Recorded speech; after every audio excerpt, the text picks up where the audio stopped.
Traditionally, a childcare centre would happen in a growth area and it'd be on a big open site and be single storey and have plenty of space.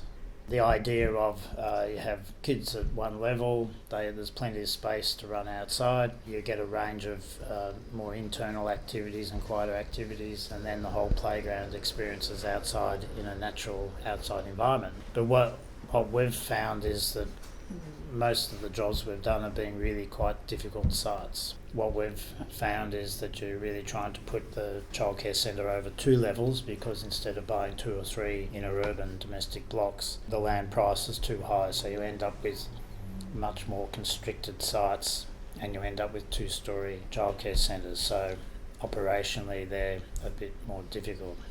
Also, that pressure has put pressure on the ratios of number of children for indoors and outdoor ratios. Invariably, the outdoor space is often quite limited because of the site. We're doing these elevated outdoor play areas, so you really got children play outside, but it's up on a big concrete slab, and then there's all the technical difficulties of how you actually make it a nice play space. The Bandura project was interesting because it was more or less the last piece of land of a little retail and domestic development.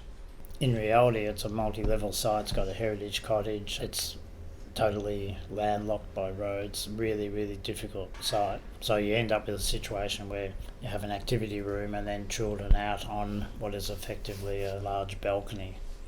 And so we worked with that so that these spaces that are relatively narrow become exciting outdoor spaces rather than just a narrow balcony that you're supposed to play on.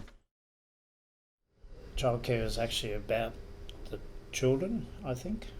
It's a radical idea. But it's about the child's experience and obviously how staff can interact with that, and it's a good experience for everyone.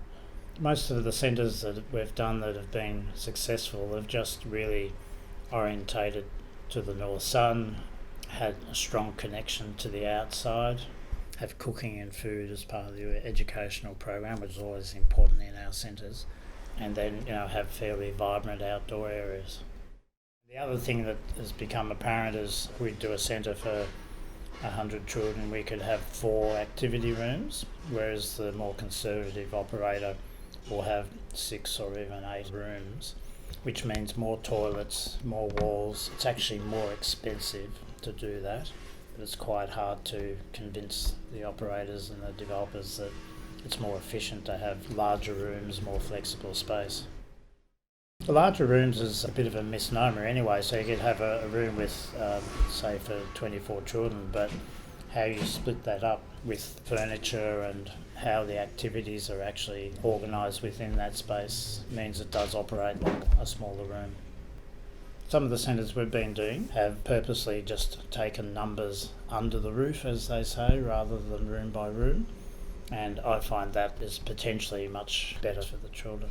You can change staff around, you can have different numbers, you can still have the staff ratios working, but you might have 20 toddlers doing different activities in a space with kids that they aren't with every day, and then you might just have a group of 4 or 5 doing a different activity. So flexibility to me is the important thing.